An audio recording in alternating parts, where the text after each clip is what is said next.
The MD came to me and said, Chairman, we need you to meet the person that's been interviewed and selected to go and serve as MD of one of the countries in Africa where we have a bank. I said, okay, talk to my office, set up the meeting. So this guy came to my office. I met with him. They'd interviewed him. I just had a chat with him, looked at the paperwork. He was first in the interview and all of that. And I found him to be ideal for the job. I'd never hide that I'm a Christian. So I blessed him, prayed for him, and said they could pass it into the next board meeting for approval for the guy to go and serve. About 2 weeks after, the MD comes back to me and says, Chairman, actually there was a mistake. I said, what mistake? He said, the guy that came to see you is not the one that we want to send. I said, what happened? He said, it's actually the guy who came second that we would like to go. I said, well, you send the papers to me. You guys interviewed him, not me. He was the best in the interview. I met him. He was sound for the job and I blessed him. There's no reversing it. Because I need you to understand what your assignment is as a tent maker who is a disciple. So they grumbled, tried to make a case, and I said, the matter is closed. As soon as I finished that conversation, I called my assistant and I said, find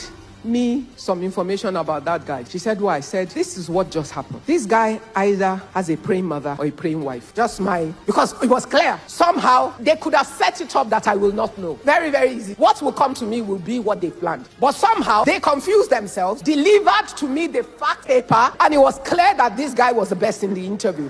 And I had done my own part before they came back. So I knew this was the hand of God. So I said, go and find out for me. She Googled the guy. And then she came back to me laughing. I said, why? She showed me a picture of the guy and his wife. The girl was not wearing any earring. I said, I want more deeper life.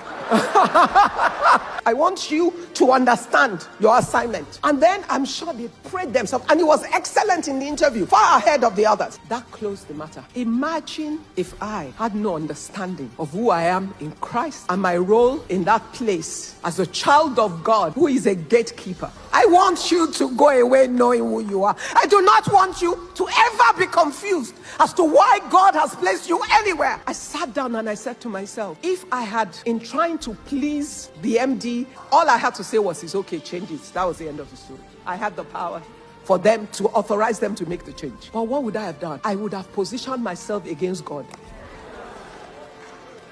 In one go, trying to please men and submit to their ways, I would have positioned myself against God. God is no respecter of anyone. God deals with the word and the truth, because that guy and his wife, and God knows how many people behind them, have been praying. The hand of the Lord will fall upon me without a doubt. I'm a child of God, but I would have been against God in that moment. You know, when the guy finished 5 years, he sent me a message. I was long gone. Good afternoon, ma. Today makes it 5 years, January 23rd, 2018.